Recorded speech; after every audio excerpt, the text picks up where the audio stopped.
Magkano kaya ipangarap nung ano natin dito? Kasama mong magtatanim.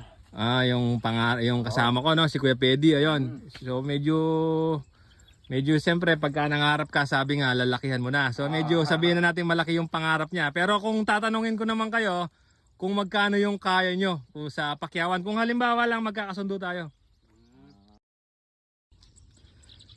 Mga kabukid, eto binalikan ulit tayo ng buyer natin. 2 beses na silang pumunta. Kung napanood nyo yung vlog natin nung una, so ngayon binalikan ulit nila. Parang kursunada yung mga halaman natin, mga kabukid. Si si Agent Jao at saka Agent Bravo.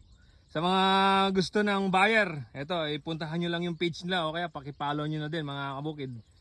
So boss, kumusta? Oy, good morning, good morning. Morning. Kabukid. Yan, good morning, good morning. Yun. Kakasundo tayo sa ano ata ngayon, sa Pakyawan na ngayon. Pakyawan. Oo. Pwede rin tayo diyan. Ayun si Kuya Pedi nandun. Mamaya tawagin natin mamaya para Ilang kasi hektarya ba to? Ilang hektarya? yung halaman natin nasa 7 kalahating hektarya yan. Yung Ilang Bali ilang pieces yun. ilang ilang puno ano. Ang puno. Yung kasi yung estimate namin diyan yung nung nagpunla kami nasa 9,000 mahigit yung milon, tapos yung pakwan natin nasa 6,000 plus. So siyempre mayroong nawala doon, hindi naman 100% tutubo lahat. So estimate na lang natin nasa mga 13,000 puno. Yung 8,000 yung milon, tsaka 5,000 na lang yung pakwan natin. Magkano kaya ipangarap nung ano natin dito? Kasama mong magtatanim.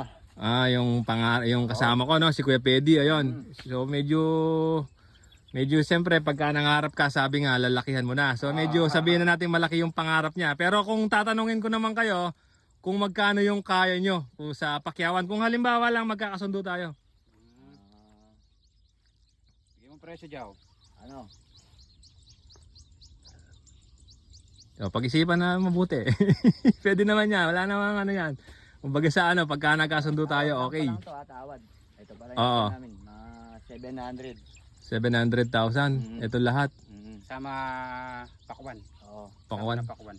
Paano yung halimbawa nun, yung pitas, paano yun? Sa inyo ba yun or sa amin? Napag-uusapan naman natin yan pag pag-uusapan pag natin. naging talaga na Pagdating na nung pitas na natin. So nasa 700 yung ano nila, mga kabukid, yung pakyaw nila dito sa halaman namin. Pero siyempre kailangan kasama si Kuya Pedi. Hindi pwede tayong magpasya kasi dalawa tayo. Ganda, ayos. All goods. Okay ba? All goods. alagang kabukid. Talaga masyado nahirap namin diyan. Saka yung gastos namin diyan, mga kabukid, malaki na. Pero sa susunod ko na lang sasabihin kung magkano. Yung gastos namin dito talagang hindi naman biro kasi kung makikita nyo maluwang, tas naka-plastic. Kasi plastic pa lang nasa plastic at buto nasa 50,000 na, mga kabukid. Tapos yung tao na binabayaran natin, yung mga tropa natin. So sige, ayun lang, pag-usapan namin ni Kuya Pedi. Okay. Salamat. Thank you.